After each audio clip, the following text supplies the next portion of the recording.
Alright, welcome back. It is time to finally get into our TI11 predictions. I've been waiting quite a while for this to open up, and now that it's become available, I'm here to do that for you guys, where I'm going to be showing you guys my predictions for heroes, teams, players, and the overall tournament. Just like last year, I haven't exactly gone through and made my picks in advance. I've kind of thought about some of these a little bit, but I haven't solidified anything. So we're just going to be going through it together. And if you guys are at all curious about my last chance qualifiers, obviously I didn't make a prediction video for that. I will be having a preview video going up very shortly. But if you're at all curious about my picks, these are the teams that I've gone with. And as much as it pains me to not take Team Secret and Puppy, thus, hypothetically ending his streak for the all-time TI attendee, seeing an international without Virtus.Pro and just in general a DPC year where Virtus.Pro isn't the #1 seed out of Eastern Europe just feels a little weird. And Extreme Gaming, I just really love this roster, and I think that they'll do very well, and I think that they will be attending this year's international, but I could be wrong. There's a lot of really talented teams in here. Nouns is a team that I'm particularly fond of. A lot of players on that roster that I really enjoy. But again, you have teams like Team Secret, T1, who obviously has Ana and Thompson on it now, so people are definitely going to pick them. Totally understand. Even Liquid, some people might be grabbing them. So whatever you guys ended up picking,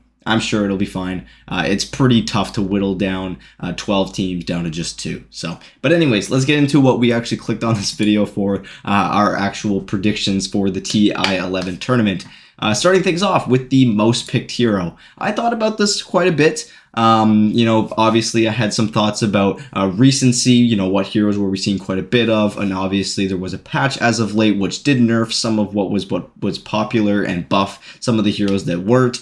And I was mulling over a little bit. I still think Undying is a very, very strong hero, and that's why I'm actually going to put Undying in the most banned. I think the nerf won't be enough. It kind of nerfed his laning stage, but past that point, the hero is still very much the same. He fits the meta very well, and in a meta where it feels like healing supports are kind of making a comeback, Undying is just like that much better, because he'll not only heal you in the mid game, but he'll also dominate the lane for you. So I'm going to go with Undying for most banned. And for most picked, I think I finally ended up settling on Earthshaker.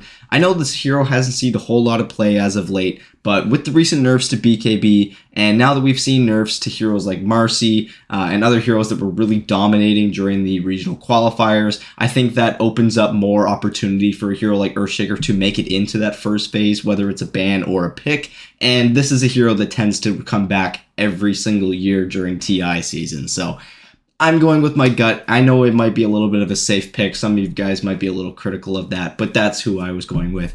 Some other ones that I was thinking of that are a little bit maybe less usual. Leshrac is a hero that I think we're going to see quite a bit. Maybe not the most picked, but I would be surprised if we didn't see Leshrac on the higher end for sure. And then other than that, just some typical openers. Shadow Demon recently got buffed too, and he usually tends to pop up when there's heroes with big team fight ultimates for that save. Same thing as healing supports, but Earthshaker was the one I ended up going with. And for hero with the highest win rate, this ended up being very difficult too, because you have to whittle it down to heroes that likely won't be picked very much. Heroes that would be picked in a game where it's actually very good for them. So it'll typically be later on in the draft when they kind of fit the draft like a perfect puzzle piece, but also won't be played so much to the point that that win rate starts to get brought down by just the sheer amount of games it's in. And so the hero that I'm thinking, and this also was a little difficult, because you have to find a hero that is good enough to be picked at least 5 times, but not super broken where it's going to get picked every game. And that's where I actually went with Clinks. We saw Clinks quite a bit in a few of the regions for the regional qualifiers, and just like what we're looking for, it was usually a late stage pick, and when it was in those games, it looked pretty damn good. And so I'm feeling pretty confident with the Clinks pick here. I don't think we're going to see a whole bunch of Clinks, but when we do, it should look pretty good. So that's my pick. Again, if you want to go for something else, like maybe like a Tinker or, Storm Spirit or something like that, totally get it. Although Storm Spirit, typically when he's good, he's getting first phase, but regardless. Hero with the highest kill average, and this one you could also go a whole bunch of different ways. You want a hero that's going to be fighting a whole lot early on. You think of some notable offlaners, although we haven't seen a whole lot of kill offlaners as of late. Legion Commander has felt like it's making a little bit of a comeback, but typically it's been like the Beastmasters, the Enigmas, just these heroes that want to push push and just kind of group together, not necessarily kill heroes. And so for this one, I'm just going with another maybe safe pick. I'm going with Ursa, just a hero that generally just needs a couple items and then he starts one-shotting supports. Another good one for this, maybe last year or a couple years ago, would have been Morphling. But I think due to the changes in E-Blade and the fact that he doesn't really just insta-delete support heroes anymore, makes me want to go lean away from Morphling a little bit. But other heroes like Phantom Assassin also feel kind of weak right now. Otherwise, Phantom Assassin would be a great pick. And Slark just got hit with a nerf pretty bad. Slark is usually one that likes to target those backline supports. But if you want to go for something with like a Faceless Void, who has been very, very popular as of late, I know it did just get nerfed quite a bit, but Faceless Void will participate in a lot of fights, and late game, he will be the one getting those kills. If you want to go for something like that, totally get it. I'm just going to be going with Ursa. And again, hoping that Ursa has maybe fewer games than a hero like Faceless Void, just to make sure that it doesn't get watered down by just the amount of games being played. Heroes with the highest assist average, safe pick would be heroes like, Zeus, Nature's Prophet, Tinker, these heroes that have just large radius ability skills that are kind of hitting everyone in team fights. Those are all good. Bounty Hunter's another one, because every time you track it, throw your shuriken, that's more damage that you're doing to multiple units at once. The safe pick would be Zeus. I kind of want to lean away from Zeus just because I've been taking some safe picks up till this point. So I'm going to go with Tinker. There are a few Tinker players heading to this year's International, and hell, if nothing to say, he just plays 5 Tinker games. I think I'm set. That guy is like crazy on Tinker. So, and I'm sure PSG will be one of the teams that has played the most amount of games by the end of the tournament too, just because they should be one of the favorites. They should be making a deep run, but we'll see. For hero with the lowest death average, this is going to be a hero that is probably pretty solid in their lane, probably some carry hero or off-lane hero that usually has a pretty solid laning phase, usually will be able to snowball a little bit. Heroes like Timbersaw come to mind, but Timbersaw obviously got hit by the nerf hammer a few months ago, and we haven't seen pretty much any Timbersaw since then. So hero with the lowest death average. I'm tempted to also go for maybe a mid laner like Templar Assassin, who has also been played in the safe lane, who typically just farms for most of the game, comes in. By the time she hits her timing, the game can usually end at that point. But I am worried because in games where Templar starts losing, she can die quite a bit, quite often. So I'm a little bit on the fence about this. Part of me wants to just pick Tinker again, because usually in Tinker games, you have a Tinker problem and then you kill him once, he buys back, you kill him again, and the game's over. So that would be another good option right there. But I think I am going to probably go for someone that is usually pretty solid in their own lane. I'm thinking maybe something like Morphling. I know Morphling can get bullied a little bit, but typically a strong Morphling player will be able to avoid those deaths, will be able to farm up to the point where they won't be just dying anymore. But maybe that's a bit risky. See, this is where it kind of gets a little tricky. I'll hold off on that one for now. Even maybe just leaving it at Abaddon would be good enough. Although I don't think Abaddon's going to get picked a whole lot in this tournament, if I'm going to be completely honest. Hero with the highest lasted average. Maybe this is where I'll put my Leshrac. I was talking about him earlier, and this is a hero that does that very well. He can farm while he's fighting, while he's pushing. He just kind of has everything that you would need for something like this. And for a hero that I'm expecting to get picked up and have quite a bit of success, I think a hero like Leshrac fits this very well. Other obvious contenders would be heroes like Sven, like Anti-Mage, like Templar Assassin, although how much are we really going to see those heroes in comparison to maybe something like Leshrac? But then again, maybe if we see Leshrac more, it'll bring the average down. I'm just going to go with that for now. For highest XPM, obviously, Meepo would be the pick, but are we really going to see 5 Meepo games? I'd be surprised if we saw more than 2.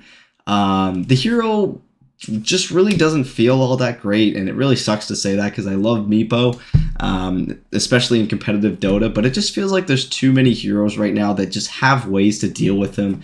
And if you, like heroes in the past that previously just didn't have a stun or were just purely single target, usually most of them now have some sort of shard that offers AoE disable or AoE damage of some sort. So there's just a lot of ways to accommodate for a Meepo.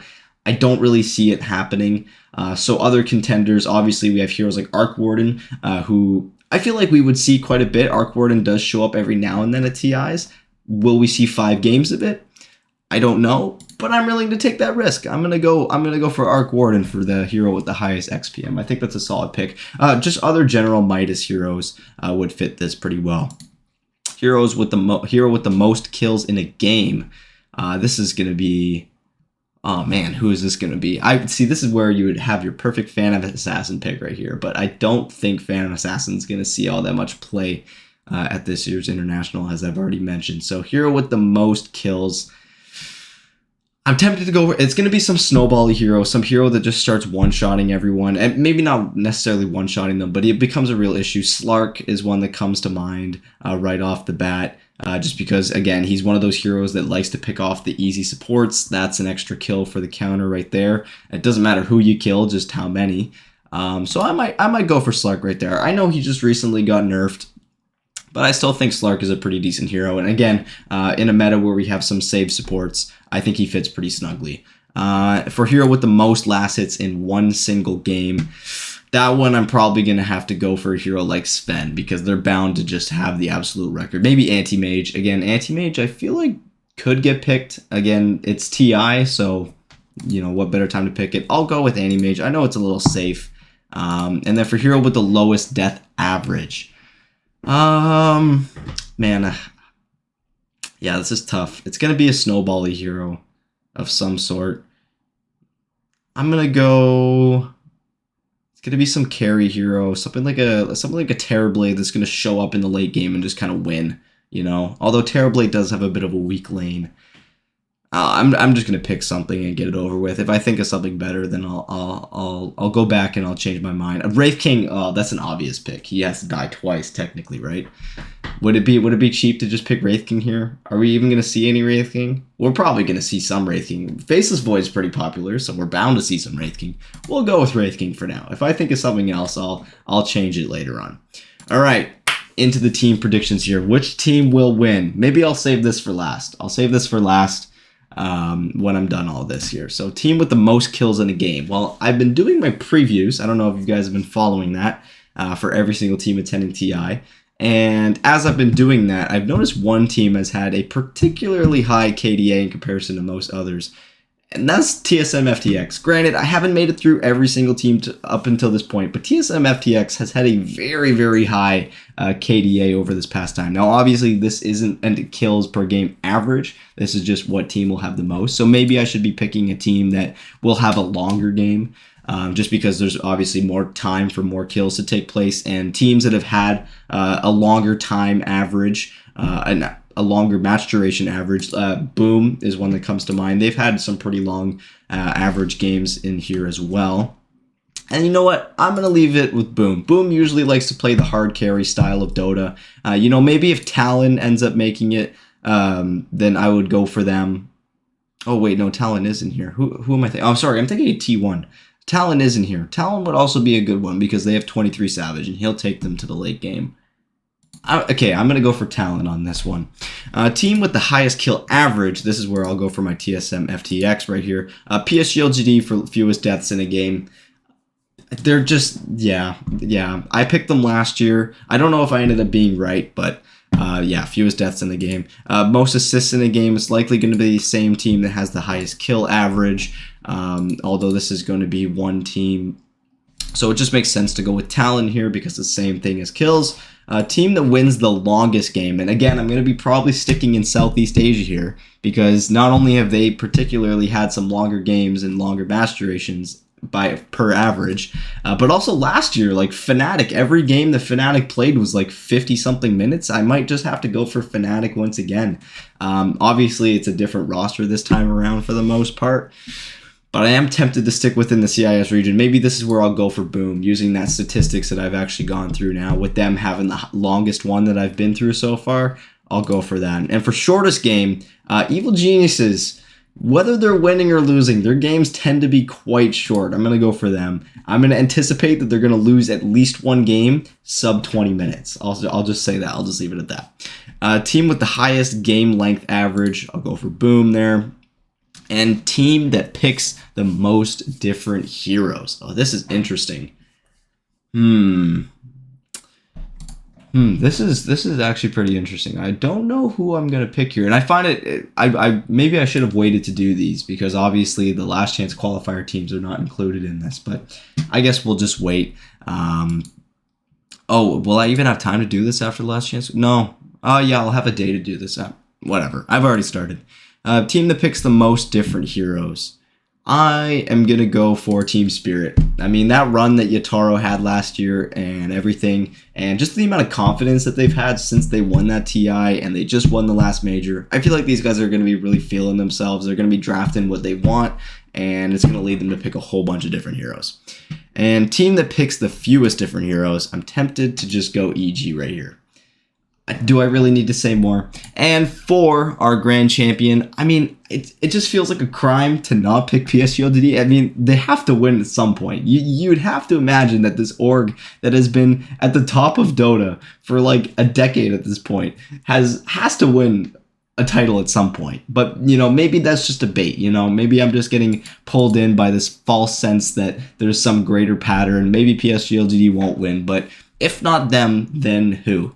Well, it's tempting to pick our defending champions, Team Spirit. Again, they just won the last major, so it makes sense that they would be coming into this with some momentum. OG is here as well, and they have looked really dominant. Of course, this is a different roster than the ones that have won TI, but still, it's OG, and it seems like whoever plays for this damn organization is going to do really, really well no matter what. So, oh man, who do I pick here?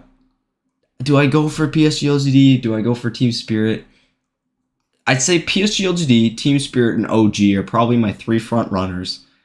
Boom has to be up there, but they've also struggled quite a bit in the majors this past year, so that does leave me a little bit worried. But again, that's all history. If you can win a title, that doesn't mean anything. So, oh man, this is a real shot in the dark. Would it be would it be crazy if I picked Hikori? Would I lose all my credibility as a Dota 2 content creator if I picked Hikori? I mean, if I had picked Spirit last year, would I have lost all my credibility then? I mean, who knows? Maybe it's what I need to do. Maybe I'm just so torn right now that I just need to pick something that's so wild, like Sonic's, that there's just no shot that I'm just going to be right. Or does Artur finally win? I hope to God it's not BetBoom. Nothing against these players, but this damn company and this logo and the branding and the fact that they bought the rights to the Russian broadcasting, I just really hope these guys don't win. Just for the org. Again, nothing against the players. And I'm just gonna get this over with. I'm just gonna put PSG again. Okay, if I think about it anymore, I'm gonna change my mind. So I'm just gonna move on. That's what I'm going with, and maybe by the end of the video, I'll change my mind again. We'll see. All right, let's go. Players. Player with the highest kill average. Well, this is there's one that immediately comes to mind, and that's gonna be a BZM, because this guy's a freaking maniac when he is popping off on mid lane. We'll see if it ends up being him. If Virtus.Pro makes it, then maybe I'll go with the GPK, because when GPK is going off, he's freaking dominant, but we don't know if he's going to be going yet. So obviously I can't select him yet, but regardless, if Virtus.Pro does qualify, GPK would be a great contender for probably a few of these categories. Player with the most kills in a single game. Oh, it's going to be a carry player or a mid lane player, obviously. Yatoro, Toronto, Tokyo, they come to mind immediately, of course. Hector, although he's usually more of a hard carry type of player, so I want a player that's going to be hitting more heroes than creeps. Nothing against that play style, obviously, whatever works. But I want to be looking for a player that's going to be fighting first, farming later, which would probably lead me more towards a mid lane player, because that's typically the role they fill. Abed is usually always looking for kills, but again, EG, I don't know if they would have a long game like that. Their games are typically pretty short. Maybe Boom. Boom was pretty fantastic, but again, their games were also pretty short this past year, so it does make me a little bit skeptical about picking him. Quinn would be an okay one, although I am a little bit doubtful about his performance at TI, because TI has pretty much just been kind of a weak spot in his career traditionally. It's tempting to go for BZM again, that's for sure. I can definitely see nothing to say on a Tinker just going absolutely off one game. We saw it last year at the International. Maybe it happens again. Or who knows, maybe the Lycan Tiny combo comes back into meta and Ame drops like 40 kills. Sumail's not in here. Sumail would be a good pick as well. You know what? I am just going to go and get this over with because I'm taking way too much time for these. I am going to go ahead and just pick Boom. I'll say Boom. I think that these guys can probably get a pretty hefty win under their belt in a pretty long game as well. Although that does make me want to pick Yopaj now because Boom does have long games. But I'll leave it for Boom for now. Boom, then Boom. Oh my god, I didn't even realize what I was doing. All right, player with the lowest death average. Hero that's going to be doing, a player that's going to be doing nothing but hitting creeps all game. Instinct is to go Arteezy, but I'm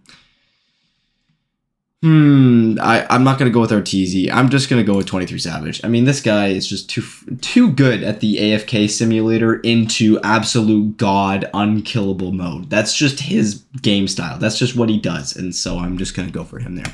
Player with the highest assist average. Probably a player that's going to be roaming quite a bit, obviously.